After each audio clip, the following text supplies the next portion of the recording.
देखिए, कभी हिम्मत ना हारे, कमजोर कभी ना पड़े। ऐसा नहीं है कि सेहत हमेशा एक जैसी रहती है, और ऐसा भी नहीं है कि हालात हमेशा एक जैसे रहते हैं।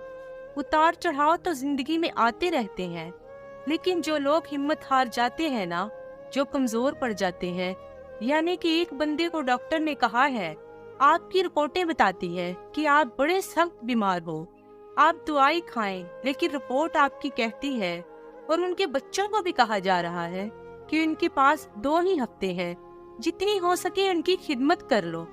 डॉक्टर की बात सुन के वो इतनी टेंशन ले लेता है, 2 हफ्ते की बजाय 5 दिन भी ना निकाले उसने। और एक बंदा ऐसा तरोताजा हिम्मत वाला है, डॉक्टर ने उसे भी कहा कि आपकी रिपोर्टों में बड़ी गड़बड़ है, अल्लाह जाने क्या बनेगा। वो कहने लगा कि तू अपने इल्म के मुताबिक बात कर रहा है, तू रिपोर्टें देख के बात कर रहा है, लेकिन होना तो वो है जो मेरा रब चाहेगा। आप हिम्मत से लगे रहें ना, जद्दोजहद करते रहें, कोशिश करते रहें, लेकिन शर्त ये है कि आप मायूसी की बात ना करें, आप आगे बढ़ें, आपके जज्बे मांद ना पड़े, आप खुशी के साथ, तवानाई के साथ, अच्छी बातें सोचकर, अच्छे पहलू जिंदगी के सोचकर आगे बढ़े।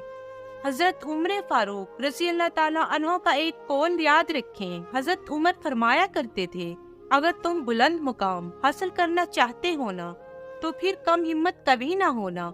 बेशक हालात ऊपर नीचे जैसे भी हो, कभी कभी धूप छांव का सामना करना पड़ता है, लेकिन तुम्हारी हिम्मत कभी कमजोर नहीं पड़नी चाहिए, आगे बढ़ना चाहिए, अपने जज्बे बेदार रखें। इकबाल कहते हैं कि पलटना, झपटना और झपट कर पलटना, ये लहू गर्म रखने का है। बस तू लगा रह, तू कोशिश करता रह, और तू हिम्मत करता रह, इसी में तेरी बेहतरी है।